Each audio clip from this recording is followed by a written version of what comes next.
Hello, beautiful souls. It's Lisa Driver, and today we're going to read from my first book, Opening Up, and we're going to talk about something that's really, really near and dear to my heart.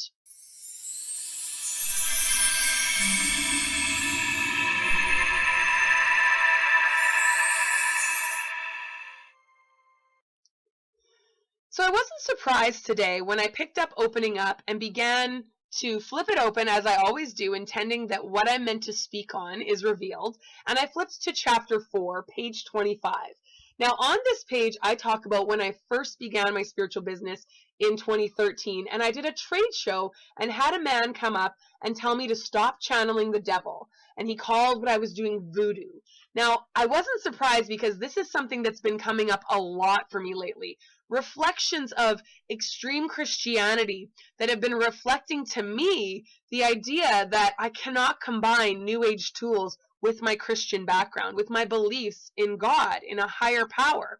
Now, I talk a lot about this in my books, how God has such a heavy connotation. The word God can feel so negative to so many people because of our religious upbringings.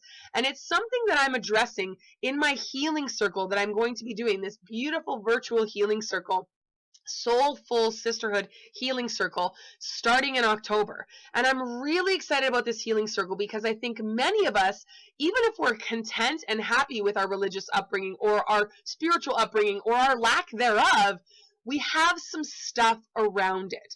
And it doesn't take much when you look back at your parents, your grandparents, or your great-grandparents to see where some of those maybe doctrines were really indoctrinated into the minds of our ancestors. Those black and white beliefs that have many of us running from structured religion, and some of us clinging to it as if it were a life raft.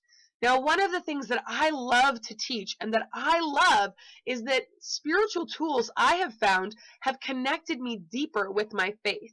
Things like signs, synchronicities, oracle cards, they have all brought me comfort in times where I've really needed to know that I am not alone. And I write about a lot of those experiences in all 4 of my spiritual guidebooks. But today I really wanted to remind you that this God that I know, and call it God, call it spirit, call it creator, universe, I really believe you can pick whatever name resonates with you. And as long as you are connecting to a spirit that makes you feel more graceful, more forgiving, more compassionate, more loving, and more of a better person to others, then do what you will. But I find these tools connect me to that God. They deepen my faith in that God. They help me feel like that spirit, that love that flows to me and through me is a part of my day-to-day life. That God is there with me when I was grieving the loss of my dad, when I had lost my identity as a new mom, when I was building this business and had people saying that I was channeling the devil. I would flip a card and it would be a card of faith, a card of peace, a card that said trust where your intuition is guiding you. And in feeling that, in knowing that, in tuning into my own senses, I felt a peace and a knowledge that this was a beautiful thing. In the years that I've been doing this, I have helped so many people. There's a line on page 24 right before that I learned when I first started doing readings, and it was, if you get nervous, focus on service.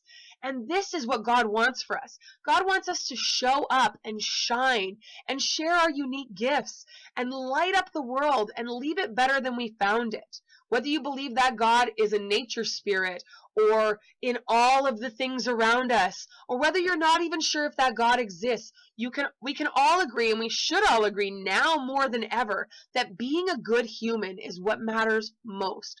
So my argument to all of these extreme Christian people that are saying Jesus is the way, the truth, and the light, this is the only way you get to him is through Jesus.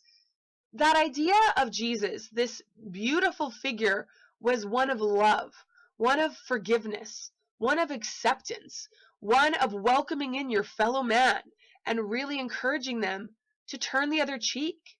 I always say to my clients, if Jesus and Muhammad and Allah and Kuan Yin were all sitting in a room together with all these other ascended masters, do you think they'd be arguing over their way being the right way? No. They would be so open and encouraging and cheersing to love, cheersing to tolerance, cheersing to treating each other with the respect that we all deserve. We are made of the same energy. And that energy that flows to me flows to you. And the beautiful thing about this is you have your own journey. You have your own truth. Let's uncover that. This is what I want to do in this healing circle, is come together and work to heal what's blocking you. Work with a group to use meditations and oracle cards and Reiki to heal those blocks that are getting in your way of living a soulful life, of feeling worthy. It's so, so crucial that you understand that your journey is your journey. Your truth is your truth. It's not my truth. It's going to look very different than mine, maybe with some similarities. Maybe we're going to love the same spiritual tools. Maybe we're going to read the same books. But even in reading those books or working with those tools, we're going to have our own interpretations. And I know I'm going a little long on my video today, but it's something I'm so passionate about talking about lately, because I feel like some of these extreme religious people are being very judgmental. And to me, that's the opposite of the Christian background that I was raised with. The God that I know does not demand obedience. I'll say that again, because I kind of flubbed it a little. The God that I know does not demand obedience.